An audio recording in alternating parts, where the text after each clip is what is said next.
श्री रामानन्दादि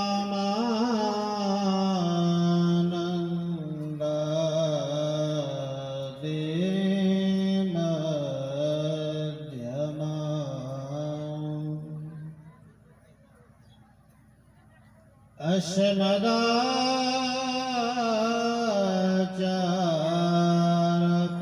अस्मदाचार्यपर्यन्ता वन्दे गुरु परम्परा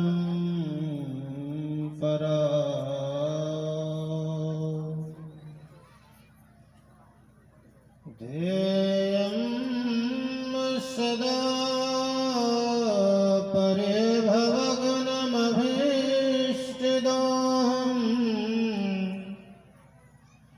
तीर्थास्पदं शिवविरञ्चिनोतं शरण्यं भृत्यार्तिहं प्रणतपाल भवाब्धिपोतं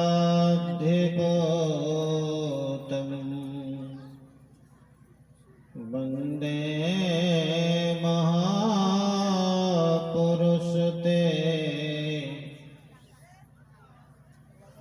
चरणारविन्दं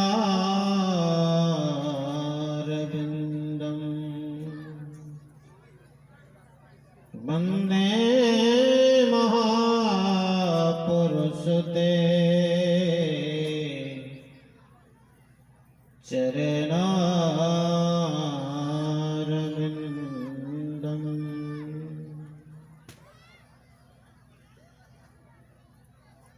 भक्तवांछा कल्पतरु गुरुदेव के पावन चरणों में कोटिशः दंडवत।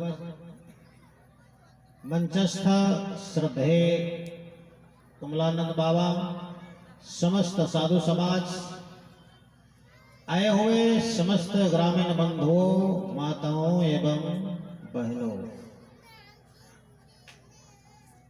2 मिनट ताली बजाएं और कीर्तन गाएं।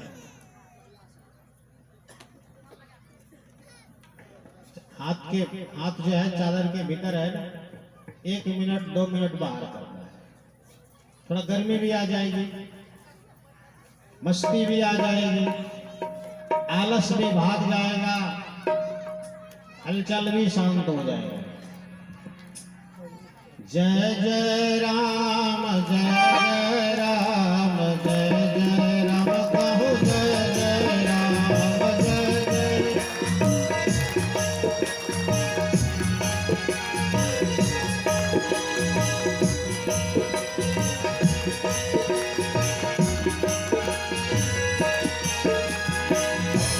ऐसे ताली नहीं बजता है, ऐसे ताली बजाते हैं कि हाथ से आवाज भी नहीं होती है। कोई कोई जो है ना उठाएंगे बड़ा जोर से और वहां जाके स्पीड घट जाता है। ऐसी बजनी चाहिए कि आवाज हो। अब बजाइए दूर से, देखते हैं कितनी आवाज होती है। जय जय राम, जय जय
बोले गुरुदेव भगवान की।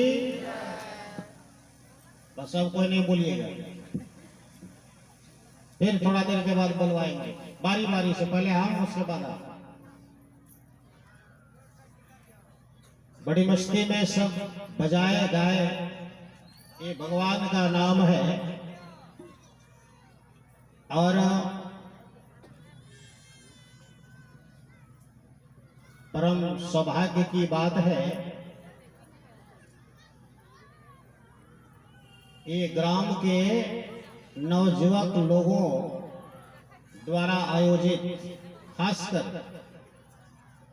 ये विशेष कार्यक्रम है। ऐसा आजकल के परिवेश में बहुत कम ही देखने को मिलता है कि नौजुवक लोग सत्संग पर ज्यादा ध्यान दें, ऐसा बहुत कम मिलता है। मैं एक जगह गया था राम कथा करने, भागलपुर जिला की बात है। राम कथा में गया था तो गांव तो लगभग 1000 लोग, उस गांव में 1000 घर है, लगभग 1000 मकान है, जनसंख्या तो 10,000 से ज्यादा हो। ये समस्या बंद नहीं होगी। बैठा तो ढेरी है, लेकिन पता नहीं कोई सुनता ही नहीं लोगों की बात। लाठी लेना पड़ेगा। पुलिस के हाथ में जब तक लाठी नहीं होगी ना, कोई नहीं डर मानेगा। श्री सदगुरु महाराज, धारा टूट जाती है, इतना बेर बोला जाता है, सब वेद वेदांत का ज्ञान रहेगा। लेकिन समझिए, एक बात में बताएंगे फिर। अभी मैं क्या बोल रहा था, धारा टूट गई, क्या बोले? हाँ, राम कथा भागलपुर के जिले में गया था। हजारों लोगों की जनसंख्या है, लेकिन सुनने के लिए लगभग 100-150 लोग आते थे, और उसमें 95% बूढ़े लोग होते थे, है ना। आज बूढ़े ऐसे बूढ़े जो लाठी लेकर आते थे, जिसको घर में कोई काम नहीं था, जो घर से भी रिटायर था, वही सब आते और बैठे ना। 100 में से 90 आदमी गया, और कोई बैठा है तो कुछ होश ही नहीं है, टांग फसार दिया है। कुछ घर में काम नहीं, आ गया सुनने। इसका मतलब मैं उसकी अवहेलना नहीं करता हूं, लेकिन कहना इस बात को है कि सिर्फ बूढ़े लोगों के लिए ही है क्या? अक्सर नौजुवक युवतियां कहेंगी, है बाबा, है तो बूढ़ा लोगों का काम है, हम लोग तो अभी जवान है, मौज मस्ती, अभी खाने पीने, रंग रसिया का जिंदगी अभी है। अभी से भजन करें, अभी से ध्यान सत्संग, अभी तो बस क्या क्या करने के लिए बाकी है। बहुत कम लोगों का ही ध्यान जाता है, खासकर अभी के समय में धर्म क्षेत्र में बहुत कम लोगों का ख्याल जाता है। आज जो जाता है जिसका ख्याल, वो बड़ा सौभाग्यशाली होते हैं, है ना। आप देखिए, हजारों लोगों की जनसंख्या होती है सत्संग सुनने में। हजारों छोड़िए, लाखों लोगों की उपस्थिति होती है अखिल भारतीय सत्संग में, लेकिन पुलिस का जरूरत नहीं है, कहीं प्रशासन की आवश्यकता नहीं होती है। लेकिन ऑर्केस्ट्रा ड्रामा हो, 100-200 आदमी में भी मार दंगा हो जाता है, मारपीट हो जाता है, कितनी बोतलें आती है। सीखना तो क्या है, सब असभ्य व्यवहार चलता है। अभी आप न्यूज में अक्सर सुनते होंगे, हमारे यहाँ की संस्कृति हम शास्त्र पुराण के द्वारा साधु महात्मा विद्वान लोग समझाते हैं, अपनी मर्यादा में रहे, अपनी सभ्यता संस्कृति का पालन करें। लेकिन ये बॉलीवुड वाले जो होते हैं ना, ये फिल्मी स्टार वाले, उसको धर्म से कोई लेना देना नहीं है। वो हमारे धर्म को ऐसा तोड़ मरोड़ करके रखा जा रहा है। उसकी वेशभूषा को देखिए, अर्धनग्नता के क्या क्या छाया दिखाता है। अभी बड़ा जोर पकड़ा है इस पर, है ना।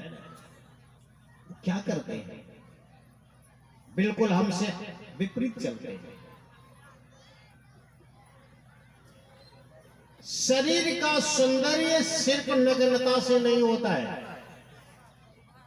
अरे भाई, सुंदरता तो आप सुंदर वस्त्र और आभूषण पहन के भी हो सकते हैं। ये नग्नता दिखाने से या सभ्य व्यवहार करने से हमारे धर्म की हानि होती है, मर्यादा भंग होता है। और सत्संग ध्यान इतना होता है, फिर भी लोग बहक जाते हैं। और अगर होना बंद हो जाए ना धार्मिक चर्चाएं, लोग और क्या क्या करने लग जाएगा। इतना रुकावट, इतनी मर्यादा, इतना ज्ञान उपदेश होने के बाद भी कभी कभी लोग भटकते चला जाता है। लेकिन समझदार लोग आकर के सुनते हैं, समझ जाते हैं, व्यवहार भी करते हैं। अरे ये अगर हम आप ना करें तो कौन करेगा। अभी बता रहे थे मैकॉले की जो शिक्षा पद्धति है ना, ये हमारी शिक्षा नीति नहीं है, बिल्कुल उल्टा चलता है। अगर गौ से गणेश पढ़ाया जाए तो कहते सांप्रदायिकता फैल जाएगी, है? लेकिन गौ से गणेश नहीं पढ़ाओ, क्योंकि सांप्रदायिकता फैलेगी। ये मत मतांतर की बात हो जाएगी, हिंदू मुस्लिम सिख ईसाई की बात हो जाएगी। तो गौ से गणेश नहीं पढ़ाना है, तो क्या पढ़ाना है? गौ से गधा पढ़ा दो, गधा में किसी को आपत्ति नहीं। गौ से गधा कोई भी बोलेगा, तो गधा पढ़ेगा तो दिमाग तो गधा जैसा होगा। शब्द का प्रभाव होता है मन मस्तिष्क पर। अच्छा शब्द सुनेंगे तो अच्छा विचार आएगा, गलत शब्द सुनेंगे तो गलत विचार मन में आएगा। इसीलिए शब्द का प्रभाव हमारे मन मस्तिष्क में होता है। मैंने कल कहा था थोड़ी सी, माँ के गर्भ में बच्चे होते हैं, माँ अगर अच्छा शब्द सुने तो बच्चे पर प्रभाव पड़ता है, अच्छा संस्कार बनता है। आप गलत सुनेंगी तो उसको संस्कार गलत हो जाएगा। शब्द अपने ओर खींचता है। इसीलिए एक शब्द महाभारत में बोली थी द्रौपदी, कहा था ना, अंधे का औलाद अंधा होता है। ये शब्द गलत है। अंधा का बेटा क्या अंधे होगा सब? नहीं। लेकिन गलत बोली द्रौपदी ने, परिणाम क्या हुआ? महाभारत हो गया, सर्वनाश हो गया। एक शब्द के कारण बर्बाद हो गया। उसकी साड़ी खींची गई भरी सभा में, भगवान ने बचा लिया, रक्षा कर लिया, लेकिन शब्द का प्रभाव दुर्योधन के मस्तिष्क में पड़ा। अंधे का औलाद अंधा होता है। ऐसा शब्द हमारे मन मस्तिष्क में नहीं जाए। इसीलिए बार बार ये संस्कार की बातें आती है, धर्म की बातें आती है, सुनना चाहिए। आप सुनेंगे तो बच्चों को भी सुनाएंगे, उनको भी संस्कार देंगे। आप खुद नहीं सुनेंगे तो उसको क्या मिलेगा? है? संसार में हर आदमी का कर्तव्य, मनुष्य ही कर सकते हैं, दूसरे के लिए कोई संविधान, कोई नीति नहीं है, कोई नियम कानून जानवर के लिए नहीं है। जितना भी नियम कानून है सब मनुष्य के लिए है। इसीलिए गुरु महाराज ने कहा, जितने मनुष्य तनधारी हैं प्रभु भक्ति कर सकते सभी, सिर्फ मनुष्य ही कर सकते हैं, जानवर नहीं कर सकते। ये जो भारत का संविधान बना है, किसके लिए बना है? मनुष्य के लिए। और वो संविधान सिर्फ भारत के लोगों के लिए बना है। संविधान, कानून, नियम, तौर तरीका, अगर कोई भी व्यक्ति संविधान का उल्लंघन करता है भारत में रहने वाले, उसको दंड मिलेगा। कहीं भी आप गलत नहीं कर सकते हैं, और कर लिए तो दंड मिलेगा, क्योंकि संविधान सबके लिए है, सभी भारतवासियों के लिए है। तो भारत के संविधान का अगर हम आप उल्लंघन करेंगे तो भारत सरकार, भारत का कानून आपको दंडित करेगा। तो ये विश्व ब्रह्मांड का जो कानून है, परमात्मा का जो कानून है, ईश्वर का जो नियम कानून है, उसका उल्लंघन अगर कोई भी करेगा तो भगवान के द्वारा, परमात्मा के द्वारा उनको दंड मिलेगा। उसके कानून से नहीं बच पाएंगे आप गलत करेंगे, यहाँ की सरकार भले छोड़ दे सकती है आपको, लेकिन वो सरकार नहीं छोड़ेगी, वो तो दंड देंगे आपको। उसके कानून से नहीं बच पाएंगे। उनका संविधान क्या है? जैसे भारत का संविधान डॉक्टर भीमराव अंबेडकर ने लिखा, वो संविधान निर्माता है। 26 जनवरी 50 को लागू हुआ। अब सवाल यहां ये होता है, भारत का संविधान भीमराव अंबेडकर साहब ने लिखा है, ये विश्व का संविधान किसने लिखा? तो परमात्मा ने लिखा है। मैंने एक बात सवेरे थोड़ा सा चर्चा किया था कि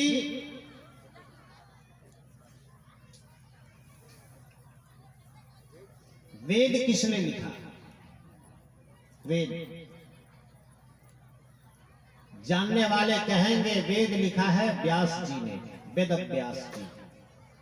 ध्यान देंगे माताएं, अंतिम सत्र है, मात्र 1 घंटा सुनने आए, बच्चा कहलाइए नहीं।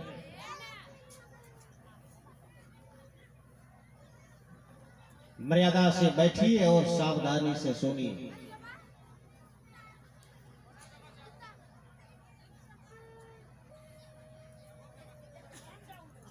वेद किसने बनाया? तो वेद व्यास जी ने। लेकिन एक बात जान लीजिए, व्यास जी ने वेद को लिखा नहीं है। वेद के रचयिता व्यास जी नहीं है। तो किसने लिखा? परमात्मा ने वेद को बनाया है। वेद निर्माता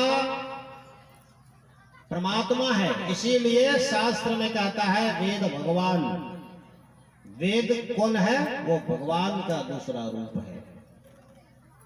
वेद भगवान ने कैसे लिखा? तो फिर व्यास जी का नाम क्यों सुनते हैं? वेद तो परमात्मा ने ही लिखा है।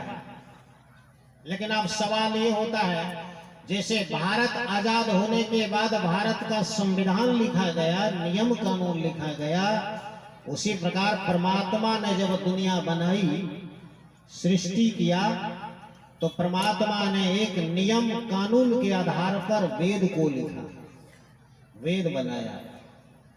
लेकिन सवाल एक और ये होगा, भगवान ने जो किताब लिखा, वेद लिखा, तो कहां लिखा? उस समय कोई प्रेस कागज कुछ नहीं था, तो वेद बनाया भगवान ने।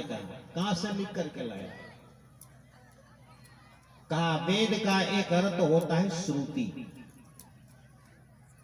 वेद का अर्थ होता है श्रुति। श्रुति का अर्थ होता है सुनकर। भगवान ने वेद के ज्ञान को सुना दिया और लोग सुन सुन करके ज्ञान प्राप्त करते थे, इसीलिए नाम हुआ श्रुति। सुन करके ज्ञान लोग सीख लेते थे, और एक बार जो सीख लेते थे कि कभी भूलते नहीं थे, जिंदगी भर याद रहता था। सत्य युग, त्रेता युग और द्वापर युग में लोगों की जो क्षमता थी, मस्तिष्क जो था, याददाश्त जो, वो सबसे मजबूत। एक बार जो चीज सुन लिया कभी भूलता नहीं था। तो इस प्रकार सुना सुना करके वेदों का ज्ञान दिया जाता था। और वेद का एक अर्थ होता है, विद धातु से वेद शब्द बनता है व्याकरण में। विद धातु से वेद शब्द होता है, जिसका अर्थ होता है ज्ञान, वेद का ज्ञान। तो वेद के ज्ञान को सुना सुना करके दिया जाता था, इसीलिए नाम हो गया, क्या नाम हुआ? सुनते नहीं आप लोग? श्रुति। सुना सुना करके ज्ञान दिया जाता था, इसीलिए नाम हुआ वेद का श्रुति। जवाब दीजिएगा। लेकिन सत्ययुग में सुना सुना करके ज्ञान दिया जाता रहा, त्रेता में दिया जाता रहा, द्वापर तक ठीक रहा। लेकिन जब कलयुग आने वाला था, कलयुग जब प्रवेश होने लगा, तो भगवान ने सोचा कलयुग का मनुष्य का दिमाग बड़ा कम होगा, सुनेगा पर याद नहीं रहेगा। तो क्या करें? भूल जाएगा, वेद ज्ञान खत्म हो जाएगा। क्योंकि कलयुग के मनुष्य के अंदर सब कुछ कम है, सब कुछ कम। आयु कम, बुद्धि कम, समझदारी कम, सब कम। सत्ययुग के मनुष्य जो होते थे, उसकी आयु 1,00,000 वर्षों की होती थी। कितने? 1,00,000। सत्ययुग के आदमी 1,00,000 वर्ष जीते थे। आजकल अगर मिल जाए तो बाप रे बाप, आजाद हो जाएगा। और बीमार भी नहीं पड़ते थे, निरोगी हुआ करते थे। सत्ययुग में लोगों की आयु 1,00,000 वर्षों की। त्रेता युग आया, त्रेता युग आया तो एक जीरो घट गया। कितना होगा भाई? 1,00,000 में एक जीरो गायब, 10,000। त्रेता युग में लोगों की आयु 10,000 वर्षों की हो गई। द्वापर युग आया तो एक जीरो और गायब हो गया, 1,000 वर्ष की आयु हो गई। और कलयुग जब आया, एक जीरो और गायब हो गया, बच गया कितना भैया? कितना होगा? 100 वर्ष। कलयुग में लोगों की आयु मात्र 100 वर्षों की है। और भागवत में, भागवत के प्रभास खंड में लिखा है, भगवान कृष्ण ने उद्धव जी को जब अंतिम उपदेश दिया था, ध्यान दीजिएगा, आप लोगों ने भी सुना होगा भागवत। मैंने यहाँ मझोल में 3-4 साल पहले एक बार किया था भागवत। रतनसार है ना, बहुत लोग गए होंगे रतनसार मझोल में, शायद 17 या 18 ईस्वी की बात है, पूरी याद नहीं है। वहां मैंने सुनाया था, बहुत लोग जाते थे इधर से भी। तो भागवत के प्रभास खंड में लिखा है, जब घोर कलियुग आएगा, एक जीरो और गायब हो सकता है। कितना हो जाएगा? हो कितना होगा? 10 वर्ष। कलयुग के घोर कलयुग में मनुष्य की आयु 10 साल की होगी, है ना? हमसे मत पूछिए, शास्त्र में लिखा है, व्यास जी लिखे, शास्त्र सम्मत बात है। लेकिन एक बात है, आयु तो कम होगी, लेकिन दिमाग बड़ा खुरापाती होगा, तेज दिमाग होगा। कलयुग का हम लोग पहले सुना करते थे, अरे भाई दिल्ली में बोलेगा तो यहाँ कैसे सुनेगा? विश्वास होता था? नहीं होता था। ध्यान दीजिए, बोले गुरुदेव भगवान की। कभी विश्वास नहीं होता था कि दिल्ली में बोलेगा और हम घर बैठे ग्वालपाड़ा में सुनेंगे, ये यकीन नहीं आती थी बात। लेकिन अब विश्वास दिला दिया, हो गया। यंत्र के माध्यम से पहले था मंत्र युग, फिर तंत्र युग और अभी है यंत्र युग। मंत्र, तंत्र और यंत्र। अभी यंत्र के बल पर मोबाइल से पूरे विश्व में कहीं भी हैं आप बात कर सकते हैं, ये सुन सकते हैं। ये यकीन हो गया कलयुग के मनुष्य ने कर दिया ये कमाल है। तो ये क्षमता, ये भौतिक क्षमता, भौतिक ज्ञान कलयुग के लोगों में ज्यादा होगा और हो रहा है। और सुनिए, सत्य युग के मनुष्य की लंबाई 21 हाथ हुआ करता था। 21 हाथ लंबे होते थे, 21 हाथ। त्रेता युग आया तो 14 हाथ का हो गया। द्वापर युग आया तो 7 हाथ का हो गया। कल युग में घटते गया, 3.5 हाथ के आदमी हो गए। और उसी प्रभास खंड में लिखा है जब घोर कली आएगा तो 3.5 का आधा हो जाएगा। कितना होगा? 1.25 हाथ। अरे कोई नई बात नहीं, अब यो बोना बोनी 1.5-2 हाथ का मिलेगा, बहुत है कि नहीं? हाँ, लिखा है कि बैगन गाछ में लग्गी लगाएगा चाहे सीढ़ी लगा के बैगन तोड़ेगा। इतना बैगन गाछ में, सोचिए कितने छोटे होंगे आदमी, लेकिन दिमाग खुरापाती होगा कलयुग का। हो रहा है सब कुछ कम होगा। तो ही भगवान को लगा कलयुग का आदमी का दिमाग कम हो जाएगा, सुनेगा जरूर लेकिन भूल जाएगा। तो क्या करना चाहिए? वही जो ज्ञान था, वैदिक ज्ञान था, श्रुति के रूप में था, मन मस्तिष्क में था, उसी ज्ञान को पोथी में लिख दिया। लिखा कौन? फिर भगवान का अवतार होता है, कला अवतार कृष्ण द्वैपायन, जिसका नाम हुआ व्यास जी। उन्होंने श्रुति के रूप में जो वेद था उसको पोथी में लिख दिया। एक वेद था पहले ऋग्वेद, उसको 4 खंड में बांट दिया। ऋग्वेद, यजुर्वेद, अथर्ववेद और सामवेद, ये 4 वेद हो गए।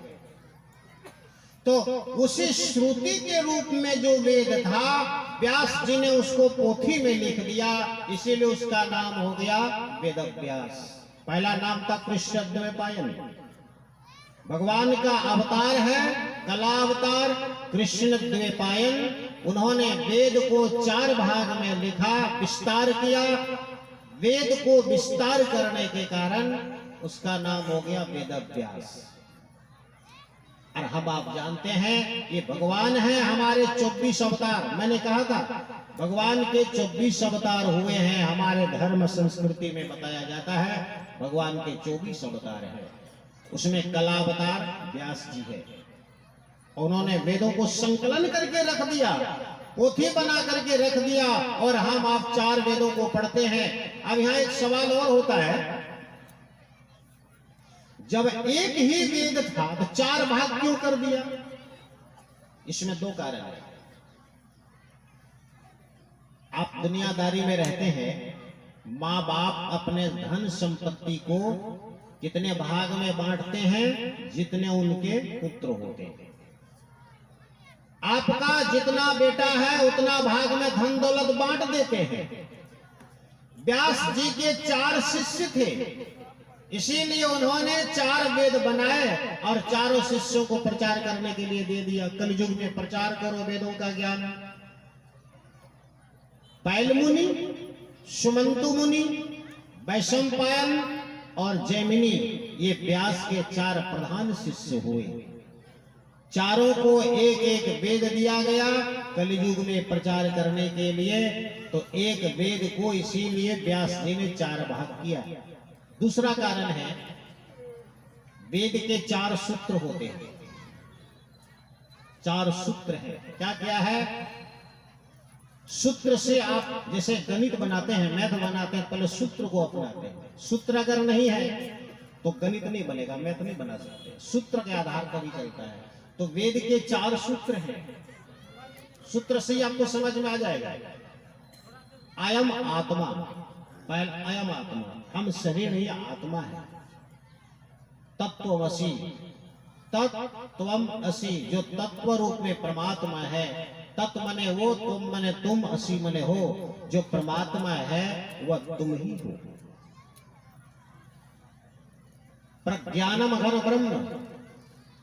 तीसरा, प्रज्ञा मने बुद्धि, बुद्धि के द्वारा भगवान को नहीं जाना जा सकता है।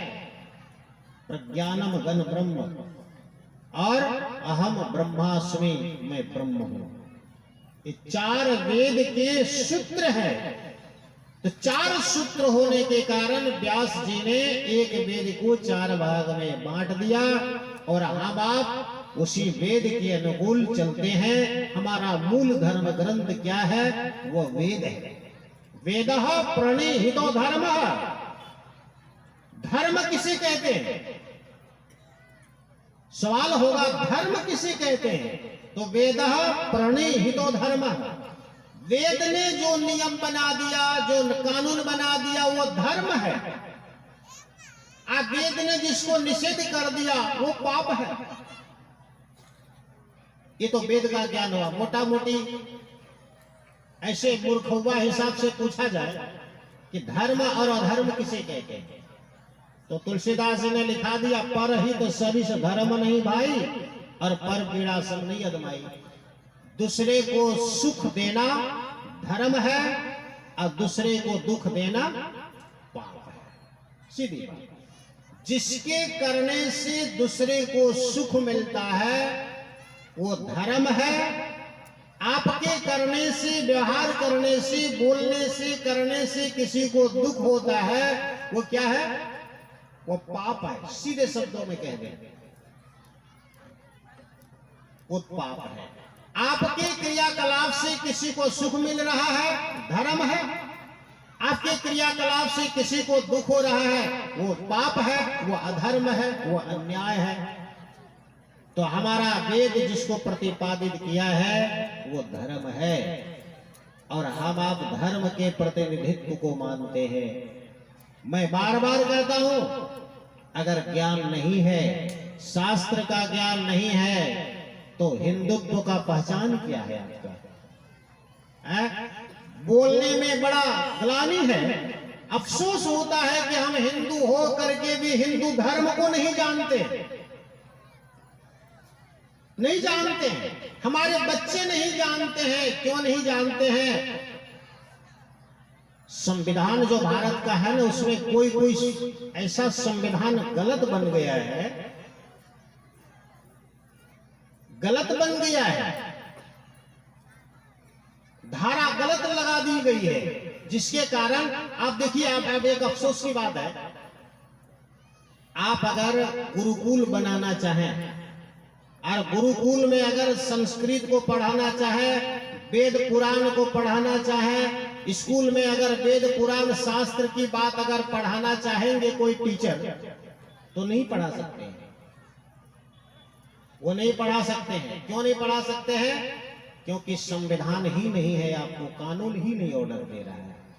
सरकारी विद्यालयों में आप धर्म की बात, वेद शास्त्र की बात आप नहीं पढ़ा सकते हैं। अगर पढ़ाइएगा, अपना मनमाना कीजिएगा, कानून आप पर हावी हो जाएगा, आपको रोक देगा।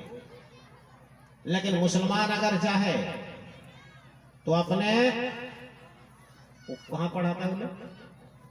मदरसा, उसको इजाजत देता है कानून। 30A, एक है 30 और एक है 30A। एक कानून लिखिएगा, पढ़े लिखे जानते हैं। एक है 30 और एक है 30A। ये दोनों कानून गलत है। 30 कानून ये इजाजत देता है कि आप जो है ये सरकारी विद्यालयों में वेद शास्त्र अपने बाल बच्चों को नहीं पढ़ा सकते हैं। कानून का आदेश नहीं है, लेकिन 30A आदेश देता है कि वो दूसरा धर्म वाला चाहे तो अपने मस्जिद में, अपने मदरसे में वो अपने धर्म का तालीम दे सकता है, अपने धर्म का नियम कानून बता सकता है, और बताता भी है। बताता है ना। आप बोलिए, ये सुपौल डिस्ट्रिक्ट में है ना, बोलिए ना, सुपौल है। कितने गुरुकुल है यहाँ पर? बैठो है नहीं है। बिहार में कितने गुरुकुल है किसी को नहीं पता है। अब मदरसा पूछा जाए तो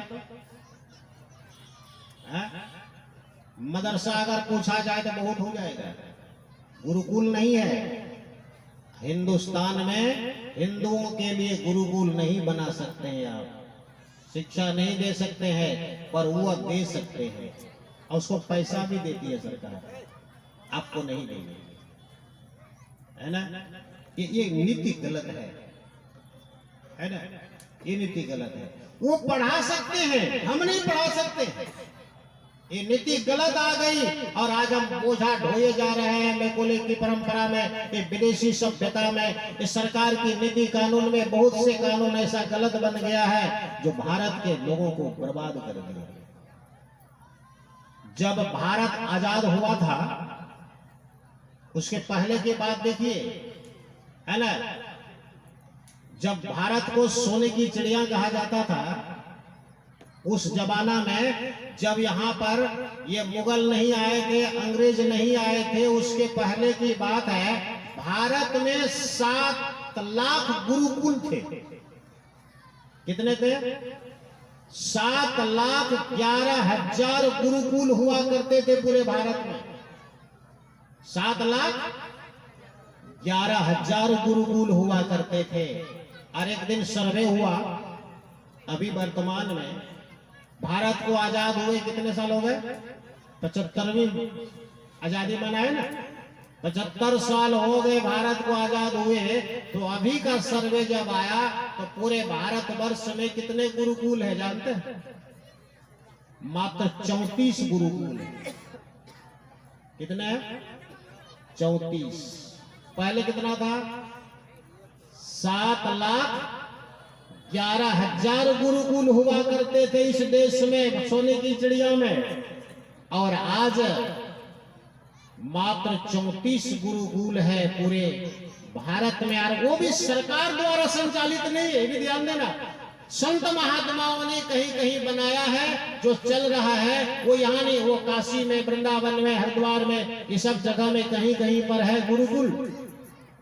सरकार नहीं पैसा देती है गुरुकुल में, सरकार द्वारा संचालित नहीं है, संस्था द्वारा संचालित है, साधु महात्मा के द्वारा संचालित हो रहा है, लेकिन सरकार के द्वारा संचालित नहीं है। उसके वहां पर उसको पढ़ाने के लिए सरकार वहां पर जो रहते हैं, क्या बोलते बोल भी उसको पैसा देती है, 20,000 25,000 मंथली। और आपके बच्चे, हमारे बच्चे के लिए कोई व्यवस्था नहीं है ना। इसीलिए उनके बच्चे कुरान जितना है सब उसको ज्ञान होता है, पर हमारे बच्चे को वेदों का ज्ञान नहीं पता है। संस्कृत क्या चीज होता है आजकल के स्टूडेंट को पता नहीं है, विद्यार्थी को पता नहीं है। क्यों नहीं पता है? क्योंकि संस्कृत का कोई मोल नहीं है, कोई वैल्यू नहीं है। संस्कृत पढ़िए चाहे नहीं पढ़िए कोई बात नहीं है, पर इंग्लिश अनिवार्य है ना। और जब संस्कृत ही आप नहीं पढ़ेंगे, और हमारे जितने धर्म ग्रंथ है सब संस्कृत में है, और संस्कृत ही अगर हमारे बच्चे नहीं पढ़ेंगे तो वेदों को कैसे पढ़ेगा, पुराण को कैसे पढ़ेगा, उपनिषद कैसे पढ़ेगा। और अपने वेद पुराण को अगर नहीं पढ़ेंगे हमारे बच्चे तो धर्म क्या होता है वो जानेगा कैसे? जानेगा नहीं। इसीलिए और चीज जान लेता है, लेकिन धर्म के बारे में हमारे बच्चों को ज्ञान नहीं दिया जाता है। स्कूलों में, विद्यालयों में कहीं नहीं दिया जाता है, कानून ही नहीं है। आप विद्यालयों में धर्म कर्म की बात नहीं पढ़ा सकते हैं। गौ से गणेश पढ़ाना दोष है, गौ से गधा पढ़ा दो, क्योंकि गणेश में तो झगड़ा हो जाएगा ना, क्योंकि आपका भगवान है उसका नहीं है, झगड़ा हो जाएगा,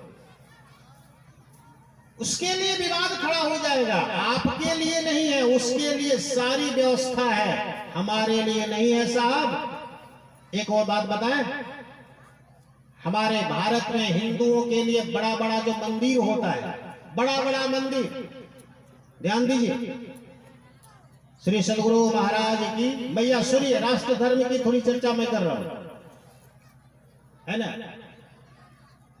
हमारे भारत में हिंदुओं का जो बड़ा बड़ा मंदिर है, वैष्णो देवी है, काशी विश्वनाथ है या मथुरा है, कृष्ण जन्मभूमि है, ये जो बड़ा बड़ा मंदिर है उसमें जो चढ़ावा आप चढ़ाते हैं, जो दान देते हैं, वो चढ़ावा दान दिया पैसा कहां जाता है? बोलिए ना, नहीं जाता। वो चढ़ाया हुआ आपका दिया हुआ पैसा सरकार ले लेती है टैक्स में, है ना? कौन लेती है? सरकार। पैसा दिया आपने मंदिर में भगवान के लिए, मंदिर के उत्थान के लिए, मंदिर के विकास के लिए आपने पैसा दिया, लेकिन वो पैसा सरकार ले लेगी, भारत सरकार ले लेगी। ठीक है, ले लिया, कोई बात नहीं। दूसरी बात, अब उस धर्म की बात करें, उसका मस्जिद में जो कमाई होगा, गिरजाघर में जो कमाई होगा, चढ़ेगा, वो पैसा सरकार नहीं लेगी, उसको आप वो सरकार लेने का उसका कानून नहीं है। उसका पैसा वो नहीं ले सकती है सरकार, बल्कि उसको अगर जरूरत पड़ेगा कि मदरसा बनाना है तो आपका पैसा जो लिया था टैक्स में उसको दे देगा, आपसे लेकर के उसके विकास के लिए दिया जाएगा, पर आपको नहीं देगा। ये खुशी हुई कि ना? अच्छी बात है, बताइए, बोलिए ना भाई। श्री सदगुरु, ये गौरव की बात नहीं है, धिक्कार है हम हिंदुओं को। हम भगवान को पैसा देते हैं, वो भगवान के मंदिर में नहीं लग पाता है, वो जाकर के उसके धर्म में लगता है। उसको पैसा देती है सरकार और आपसे पैसा लेती है। इस संविधान गलत है, इसी की लड़ाई चल रही है और हम आपको इस पर थोड़ा विचार करना पड़ेगा, लड़ना पड़ेगा। जब क्योंकि धर्म के लिए अगर आप नहीं लड़ेंगे तो एक दिन ऐसा आएगा, आज तो सत्संग करने भी दिया जा रहा है, एक समय ऐसा आएगा आपको सत्संग करने के लिए भी परमिशन लेना पड़ेगा, मंदिर बनाने के लिए भी परमिशन लेना पड़ेगा, है ना? ये धिक्कार है। ये हम गुलाम भारत में, यानी आजादी तो मिल गई लेकिन मन से आजाद नहीं है, कागज में आजाद है। अभी भी मानसिक गुलामी भारत के लोग झेल रहे हैं, स्वतंत्र नहीं है साहब। गुलामी अभी भी हमारे मन में बैठा है। हम अपने मन से मंदिर नहीं बना सकते, अपने मन से गुरुकुल नहीं बना सकते। आपका पैसा वहां लेकर वहां चला जाएगा, उसका बच्चा का विकास होगा, आपका बच्चा को पढ़ा नहीं सकते हैं वेद शास्त्र कुरान, आप पढ़ाएंगे नहीं, आपका बच्चा जानेगा क्या कि वेद और कुरान क्या होता है, धर्म क्या होता है? इसके लिए हमें थोड़ा जगना पड़ेगा, लड़ना पड़ेगा और अपने धर्म की रक्षा के लिए लड़ना ही धर्म है ना? इसीलिए उठना है अपने धर्म की रक्षा करने के लिए। अगर हम आगे नहीं बढ़ेंगे तो कहा गया है ना, धर्मो रक्षति रक्षितः, आप धर्म की रक्षा करेंगे तो धर्म भी आपकी रक्षा करेंगे। आप कहेंगे ये भारत को एक तो कहा गया है ना धर्मनिरपेक्ष, कहता है ना धर्मनिरपेक्ष देश है, यहाँ पर सब मनमाना जो धर्म कर्म कर सकता है, सरकार को कोई मतलब नहीं कि आप कौन धर्म कर रहे हैं, नहीं कर रहे हैं, क्या कर रहे हैं, आपको कोई मतलब नहीं है। सरकार को धर्मनिरपेक्ष है, मनमाना चलता है। लेकिन हम आप तो हैं, हिंदू की औलाद हैं, उसके खून आपके शरीर में है। आपको हमारे यहाँ इतना इतना अन्याय होता है धर्म के नाम पर। हमारी जो राष्ट्र माता है ना, एक गौ माता है, इसकी हत्या होती है, कलंक है हमारे देश पर। कितनी कितनी हत्याएं होती है, गौ माता दूध देती है, वो कृषि का जो है मूल केंद्र है। अगर गाय नहीं तो दूध कहाँ से मिलेगा, और दूध नहीं तो घी नहीं होगा, और घी नहीं होगा तो यज्ञ कैसे होगा, और यज्ञ नहीं होगा तो धर्म कहाँ से होगा? मूल आधार गाय है। इसीलिए अंग्रेज जब हमारे देश में आए ना, पहले गाय को खत्म किया कि हिंदू को प्रेरणा कहां से मिलती है। गाय के शरीर में कहते हैं 33 कोटि देवता का निवास होता है ना, उसके दूध को अमृत कहा गया है। लेकिन इतना बड़ा कलंक हमारे देश में लगा है, गौ हत्याएं होती है और हम देखते रहते हैं, कुछ बोल नहीं सकते। एक बार स्वामी विवेकानंद गए जापान